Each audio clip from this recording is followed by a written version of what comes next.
जरा एक तस्वीर सोचो, तुमने किसी को सब कुछ दिया, अपना समय, अपनी ऊर्जा, अपनी वफादारी, लेकिन वक्त के साथ उसने तुम्हारी इन सारी चीजों को एक तोहफा नहीं, अपना हक समझ लिया।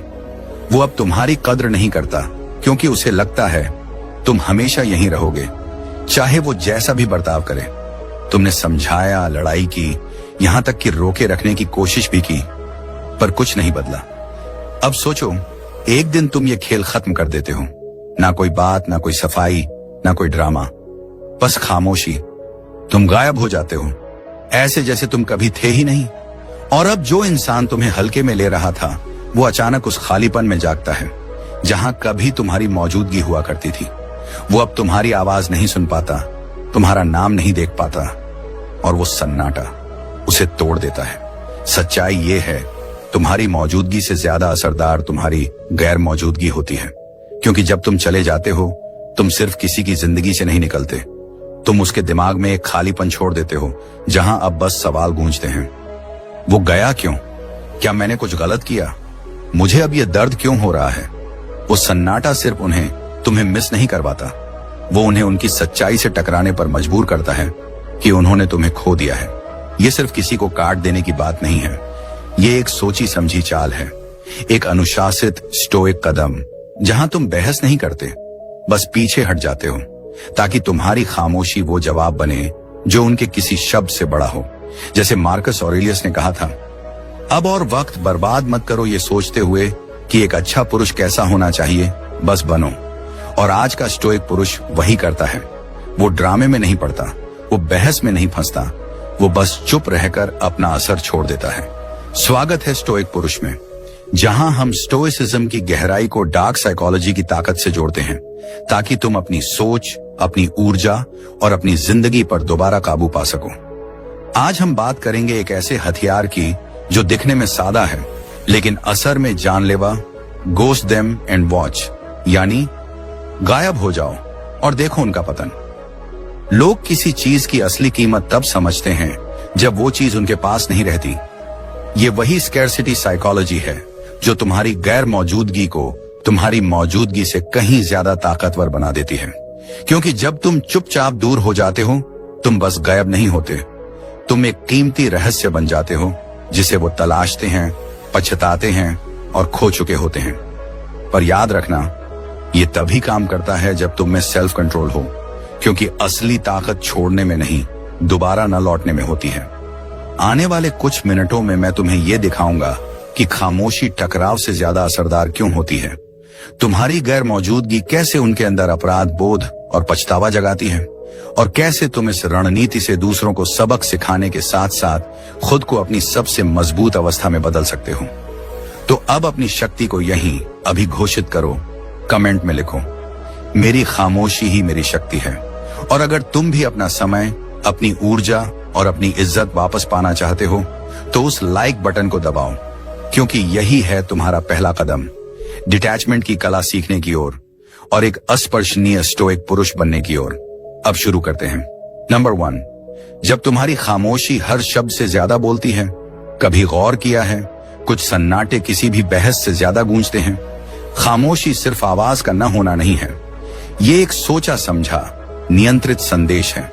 एक स्टोइक पुरुष जब चुप होता है तो वो हार नहीं मान रहा होता, वो एक ऐसी चाल चल रहा होता है जिसे सामने वाला समझ भी नहीं पाता जब तक बहुत देर ना हो जाए। क्योंकि शब्दों से तुम लड़ सकते हो, समझा सकते हो, लेकिन शब्द तोड़ मरोड़ दिए जाते हैं, नजरअंदाज हो जाते हैं। पर खामोशी, वो किसी को भागने का मौका नहीं देती, वो सीधे उनके अंदर उतर जाती है, वहां जहां कोई बहाना काम नहीं आता। जब तुम चुप हो जाते हो, सामने वाला खुद अपने ही सवालों में फंस जाता है। वो बात क्यों नहीं कर रहा? क्या मैंने कुछ ज्यादा बोल दिया? क्या अब मैं उसके लिए मायने नहीं रखता? और यही है तुम्हारी ताकत, वो सोचते रह जाते हैं और तुम आगे बढ़ जाते हो। मार्कस ऑरेलियस ने कहा था, अगर तुम्हें किसी बाहरी चीज से दुख हो रहा है तो दर्द उस चीज में नहीं, तुम्हारे उसके प्रति नजरिए में है, और ये नजरिया बदलना पूरी तरह तुम्हारे बस में है। जब तुम चुप रहना चुनते हो तो तुम किसी की उथल पुथल में शामिल होना बंद कर देते हो, तुम उनके ड्रामे को ईंधन देना छोड़ देते हो, तुम अपनी भावनाओं का नियंत्रण वापस ले लेते हो। यही है वो पल जब तुम एक सामान्य पुरुष से बढ़कर एक स्टोइक पुरुष बनते हो, जो जानता है उसकी शांति किसी की हरकतों पर निर्भर नहीं करती। आधुनिक मनोविज्ञान भी यही कहता है। लोग उसी चीज की कीमत समझते हैं जो दुर्लभ हो। जब तुम हमेशा मौजूद रहते हो, हमेशा उपलब्ध रहते हो, तो तुम सस्ता महसूस होने लगते हो। पर जब तुम खुद को दूर कर लेते हो तो तुम कीमती बन जाते हो। और कीमत हमेशा वही समझता है जो खो देता है। जब वो तुम्हें नहीं देखते तो ज्यादा सोचते हैं, जब वो तुम्हें नहीं सुनते तो ज्यादा याद करते हैं। तुम्हारी गैर मौजूदगी ही उनकी जिंदगी में सबसे ज्यादा गूंजती मौजूदगी बन जाती है। जरा सोचो, जब कोई तुम्हें अपमानित करता है या तुम्हारी कद्र नहीं करता तो आमतौर पर लोग क्या करते हैं? बहस करते हैं, सफाई देते हैं, अपने मूल्य साबित करने की कोशिश करते हैं। पर ऐसा करते हुए वो अपनी ताकत खो देते हैं, क्योंकि जिसको तुम अपनी सफाई दे रहे हो वो तुम्हारी भावनाओं पर नियंत्रण पा चुका है। लेकिन जब तुम चुप रहते हो, खेल पलट जाता है। अब तुम पीछा नहीं कर रहे, अब वो तुम्हें ढूंढ रहा है। अब तुम मान्यता नहीं मांग रहे, बल्कि वो तुम्हारी मौजूदगी की तड़प महसूस कर रहा है। तुम्हारी खामोशी उसकी असुरक्षा बन जाती है। वो सोचता है, क्या मैं इतना बेमानी हो गया कि अब ये बोलना भी नहीं चाहता? और यही वो दर्द है जो किसी भी शब्द से गहरा चुभता है। जब तुम चुप रहते हो, तुम अपनी ताकत दिखाते हो बिना कुछ बोले। तुम ये जताते हो कि तुम्हें किसी की स्वीकृति, किसी की मौजूदगी या किसी की दया की जरूरत नहीं है। तुम पूरे हो, अकेले ही। और ये एहसास सामने वाले को तोड़ देता है।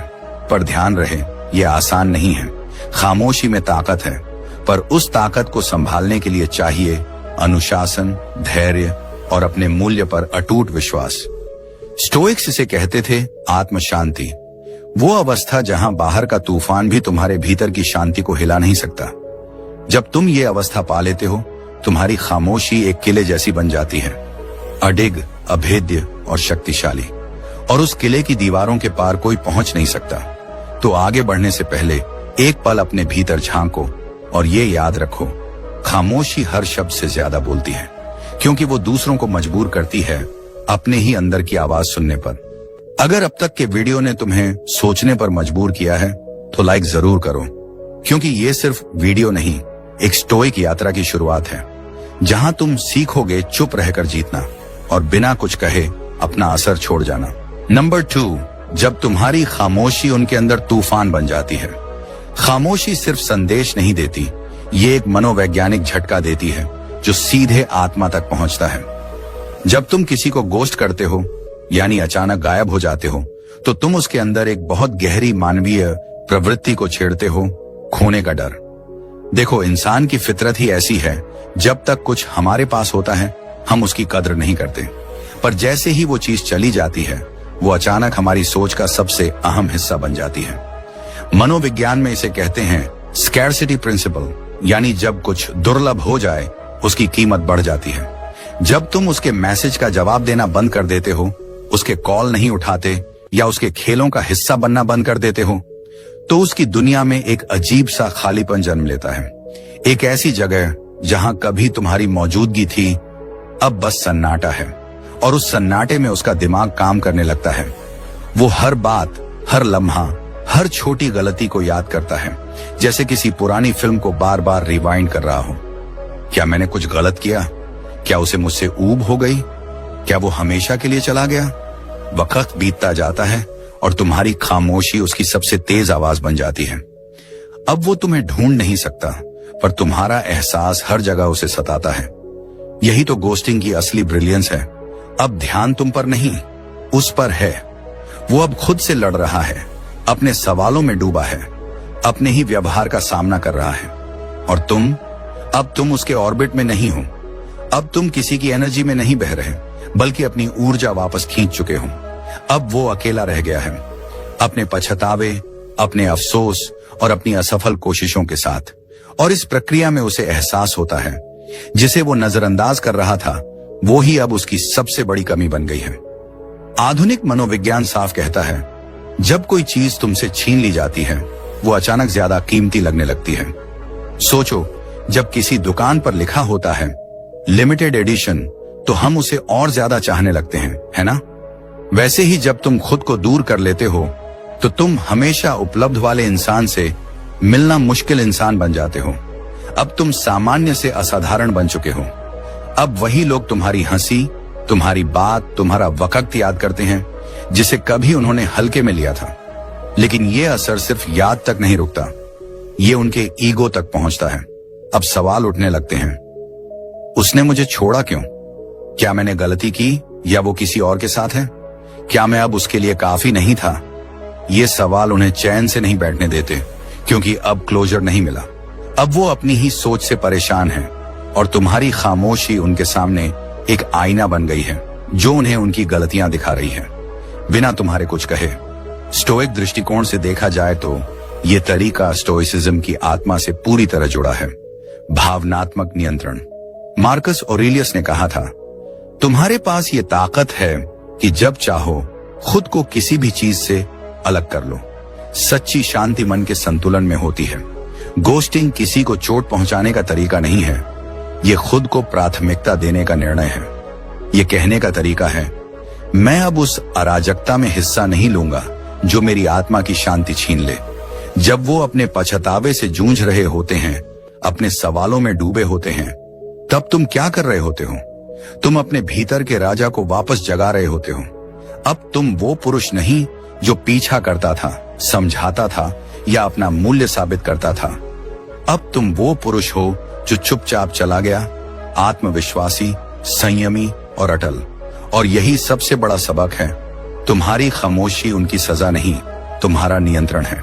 तो आगे बढ़ने से पहले कमेंट में लिखो, मेरी खामोशी ही मेरा नियंत्रण है, क्योंकि ये सिर्फ शब्द नहीं, ये उस मनोवैज्ञानिक शक्ति की याद है जो एक स्टोइक पुरुष के अंदर सोई होती है।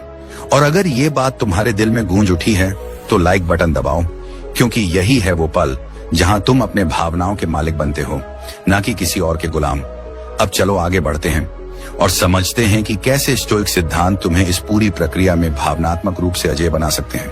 नंबर 3, स्टोइक सिद्धांत जो सिखाते हैं भावनाओं पर नियंत्रण रखना। अब एक कड़वी सच्चाई सुनो, गोस्टिंग तभी असरदार होती है जब तुम्हारे अंदर भावनात्मक अनुशासन हो, क्योंकि अगर तुम अपने जज्बातों पर काबू नहीं रख पाए तो एक मैसेज, एक कॉल या एक कमजोरी का पल तुम्हारी सारी मेहनत मिट्टी में मिला सकता है। और यही वो जगह है जहां स्टोइक दर्शन तुम्हारा सबसे बड़ा साथी बनता है। स्टोइक्स का मानना था कि असली शक्ति बाहर से नहीं आती, वो तुम्हारे अंदर से जन्म लेती है जब तुम अपने भावनाओं पर महारत हासिल कर लेते हो। मार्कस ऑरेलियस ने लिखा था, तुम्हारे पास अपने मन पर नियंत्रण है, बाहर की घटनाओं पर नहीं। अगर तुम ये समझ लो तो तुम असली ताकत पालोगे। इसका मतलब साफ है, लोग तुम्हारे बारे में कुछ भी कहें, कुछ भी करें, लेकिन तुम्हारी प्रतिक्रिया पर हक सिर्फ तुम्हारा है। और कई बार सबसे शक्तिशाली प्रतिक्रिया होती है कोई प्रतिक्रिया ना देना। सोचो जरा, जब कोई तुम्हारी बेइज्जती करता है, तुम्हारी कद्र नहीं करता या तुम्हारे साथ खिलवाड़ करता है, तब तुम्हारा पहला इमोशनल रिएक्शन क्या होता है? गुस्सा, सफाई या जवाब देने की चाहत। पर जब तुम ऐसा करते हो तो तुम अपने दिमाग का रिमोट उसे दे देते हो। अब वो तय करेगा कि तुम कब गुस्सा करोगे, कब दुखी होंगे। और ये ताकत खोना नहीं तो क्या है? ये ताकत तो स्टोइक पुरुष की पहचान है, जो अपनी भावनाओं का मालिक होता है, ना कि उनका गुलाम। स्टोइक दर्शन हमें सिखाता है, सच्ची आजादी भावनात्मक दूरी में छिपी है। एपिक्टेटस ने कहा था, तुम्हारे साथ क्या होता है ये मायने नहीं रखता, तुम कैसे प्रतिक्रिया देते हो, यही असली बात है। जब तुम किसी को गोस्ट करते हो तो तुम सिर्फ उस व्यक्ति से दूर नहीं जा रहे होते, तुम उसके साथ आने वाली अराजकता से भी दूर जा रहे होते हो। तुम ये कह रहे होते हो, मैं अपनी शांति को तुम्हारे बर्ताव की कीमत पर नहीं बेचूंगा। और यही स्टोइसिज्म और डार्क साइकोलॉजी का संगम है। जब तुम चुप रहते हो तो तुम सिर्फ अपनी शांति की रक्षा नहीं कर रहे होते, तुम एक संदेश भेज रहे होते हो। तुम्हारी खामोशी कहती है, मैं नियंत्रण में हूं, मुझे तुम्हारी वैलिडेशन की जरूरत नहीं, मुझे तुम्हारा ध्यान या अप्रूवल नहीं चाहिए, मेरा मूल्य तुम्हारे रवैये से तय नहीं होता। और यह संदेश किसी भी बहस या कॉन्फ्रंटेशन से कहीं ज्यादा गहरा असर छोड़ता है। पर मान लो, अपने जज्बातों को काबू में रखना आसान नहीं होता। ऐसे पल जरूर आएंगे जब दिल कहेगा, बस एक बार बात कर लूं, थोड़ा समझा दूं, या क्लोजर चाहिए। पर याद रखो, हर बार जब तुम उस अर्ज को रोकते हो, तुम अपने अंदर की ताकत को बढ़ाते हो। हर बार जब तुम खामोश रहते हो, तुम अपनी इमोशनल रेजिलियंस को मजबूत कर रहे होते हो। तुम ये साबित कर रहे होते हो कि तुम्हें हर अपमान, हर चोट, हर कमी का जवाब नहीं देना। तुम उनसे ऊपर हो। अब सवाल ये है, ऐसा अनुशासन लाया कैसे जाए? स्टोइक्स कहते हैं, ध्यान दो सिर्फ उस पर जो तुम्हारे नियंत्रण में है। तुम किसी और के सोचने या महसूस करने को नहीं बदल सकते, पर तुम ये तय जरूर कर सकते हो कि तुम कैसे प्रतिक्रिया दोगे। इसलिए अपनी ऊर्जा उन चीजों पर मत खर्च करो जो तुमसे छिन चुकी हैं, बल्कि उस पर लगाओ जो तुम बना रहे हो, अपनी शांति, अपना विकास, अपनी शक्ति। और अगर तुम ये महसूस कर पा रहे हो तो लाइक बटन दबाओ, क्योंकि यही तुम्हारा कदम है उस जिंदगी की ओर जहां तुम भावनाओं से नहीं बल्कि अपने अनुशासन से चलते हो। अब आगे बढ़ते हैं और देखते हैं कि जब तुम अपनी गैर मौजूदगी से ताकत वापस लेते हो तो कैसे पूरा खेल बदल जाता है। नंबर 4, अपनी गैर मौजूदगी से अपनी ताकत वापस लो। गैर मौजूदगी सिर्फ किसी से दूर जाने का नाम नहीं है, ये उस चीज को वापस लेने का नाम है जो शुरू से तुम्हारी थी। तुम्हारी ताकत, तुम्हारी शांति और तुम्हारा आत्मसम्मान। जब तुम पीछे हटते हो तो तुम सिर्फ गायब नहीं होते, तुम एक ऐलान करते हो कि अब मैं किसी ऐसे इंसान के लिए उपलब्ध नहीं जो मेरी कद्र नहीं करता। और यही वो पल होता है जहां से बदलाव शुरू होता है। सोचो जरा, जब तुम हमेशा मौजूद रहते हो, हमेशा देते रहते हो, हमेशा उपलब्ध रहते हो, तो धीरे धीरे तुम्हारी कीमत कम होने लगती है, क्योंकि जो चीज हर वक्त मिल जाए लोग उसकी अहमियत भूल जाते हैं। पर जब तुम पीछे हटते हो तो अचानक एक खालीपन बनता है, और उस खालीपन में एक नया खेल शुरू होता है। अब वो इंसान महसूस करता है कि तुम्हारे बिना उसकी दुनिया वैसी नहीं रही। अब वही शांति जो कभी उसने तोड़ी थी अब उसी को सता रही है। वो सोचने लगता है, वो गया क्यों? क्या मैंने कुछ गलत किया? क्या अब वो हमेशा के लिए चला गया? और यही से शुरू होता है पछतावे, तड़प और आत्मचिंतन का दौर। तुम्हारी गैर मौजूदगी की असली ताकत 2 बड़े मनोवैज्ञानिक सिद्धांतों पर टिकी है। कमी का एहसास, सीमाएं। पहले बात करते हैं स्कैर्सिटी की। लोग हमेशा उसी चीज की कीमत समझते हैं जो आसानी से नहीं मिलती। जब तुम खुद को दूर करते हो तो तुम दुर्लभ बन जाते हो। अब वो तुम्हें हल्के में नहीं ले सकता। अब तुम एक रहस्य बन जाते हो। वो सोचता है, क्या वो वापस आएगा? क्या मैं उसे खो चुका हूं? और जैसे जैसे ये सोच गहराती है, तुम्हारी कीमत उसके दिमाग में बढ़ती जाती है। पर कहानी यहीं खत्म नहीं होती। इसका दूसरा पहलू और ज्यादा मजबूत है। बाउंड्रीज दूर जाना सिर्फ दूरी नहीं है, ये एक सीमा तय करना है। तुम कह रहे होते हो, मैं वहां नहीं रहूंगा जहां मुझे सम्मान नहीं मिलता। मैं अब उस माहौल का हिस्सा नहीं बनूंगा जहां मेरी आत्मा को शांति नहीं मिलती। लेकिन याद रखना, लोग तुम्हारी सीमाएं परखेंगे। वो तुम्हें वापस खींचने की कोशिश करेंगे, तुम्हें गिल्टी महसूस करवाएंगे या तुम्हें प्रोवोक करेंगे कि तुम कुछ बोलो। पर हर बार जब तुम खामोश रहते हो और उस सीमा को टूटने नहीं देते, तुम अपनी ताकत को और मजबूत करते हो। हर बार जब तुम ना कहते हो, तुम खुद से कह रहे होते हो, मेरी शांति नॉन नेगोशिएबल है, यानी इसे कोई छीन नहीं सकता। ये कोई किताबों की बातें नहीं हैं, ये वो सिद्धांत हैं जिन पर स्टोइक्स ने जिंदगी जी। मार्कस ऑरेलियस ने कहा था, आत्मा वही रंग धारण कर लेती है जिस रंग के विचार तुम उसमें भरते हो। इसलिए जब तुम अपनी ताकत वापस लेने पर ध्यान लगाते हो तो तुम्हारे विचारों का रंग बदल जाता है। अब तुम इस बात की चिंता नहीं करते कि कोई और तुम्हारे बारे में क्या सोचता है, बल्कि तुम्हारा ध्यान सिर्फ एक चीज पर होता है, तुम खुद पर, तुम्हारा विकास, तुम्हारे लक्ष्य, तुम्हारी भलाई। लेकिन एक बात साफ समझ लो, अपनी ताकत वापस लेने का मतलब ये नहीं कि तुम उम्मीद कर रहे हो वो वापस आएगा। इसका मतलब है तुम्हें उसकी जरूरत कभी थी ही नहीं, क्योंकि तुम्हारी कीमत किसी की मौजूदगी या अनुपस्थिति से तय नहीं होती। जब तुम दूर जाते हो, तुम किसी से भाग नहीं रहे, तुम खुद को फिर से खोज रहे होते हो। तुम अपना आत्मविश्वास दोबारा बना रहे होते हो और दुनिया को दिखा रहे होते हो कि अब तुम किसी औसत बर्ताव पर समझौता नहीं करोगे। और सबसे खूबसूरत पल तब आता है जब वो अपने पछतावे और सवालों में उलझे रहते हैं और तुम अपने आप को लेवल अप कर रहे होते हो। अब तुम इंतजार नहीं कर रहे कि वो तुम्हारी गैर मौजूदगी को महसूस करें, क्योंकि जब वो आखिरकार करेंगे तो वो उस व्यक्ति को पहचान ही नहीं पाएंगे जो तुम बन चुके हो। यही असली ताकत है, चुप रहकर इतना बदल जाना कि अब किसी का प्रभाव तुम्हारे करीब भी ना पहुंचे। तो इस पल को यादगार बना दो, कमेंट में लिखो, मैं अपनी गैर मौजूदगी से अपनी ताकत वापस लेता हूं। ये तुम्हारा ऐलान है। अब तुम पीछे नहीं झुकोगे, अब तुम झुकाने वाले बनोगे। और अगर तुम्हारे अंदर ये आग जल चुकी है तो उस लाइक बटन को दबाओ, क्योंकि यही तुम्हारा वक्त है स्टोइक पुरुष बनने का, जो बिना बोले अपना असर छोड़ जाता है। अब चलो आगे बढ़ते हैं और समझते हैं कि डार्क साइकोलॉजी कैसे इस पूरी प्रक्रिया को और भी घातक बना देती है, जहां तुम्हारी गैर मौजूदगी उनके अंदर सबसे गहरी हलचल पैदा करती है। Number 5, dark psychology. जब तुम्हारी गैर मौजूदगी उनके अंदर आग बन जाती है। जब तुम किसी को गोस्ट करते हो, तुम सिर्फ उनकी जिंदगी से नहीं जा रहे होते, तुम उनके दिमाग में ऐसी भावनाओं के बीज बो रहे होते हो जो धीरे धीरे एक ऐसे तूफान में बदलते हैं जिससे वो बच नहीं सकते।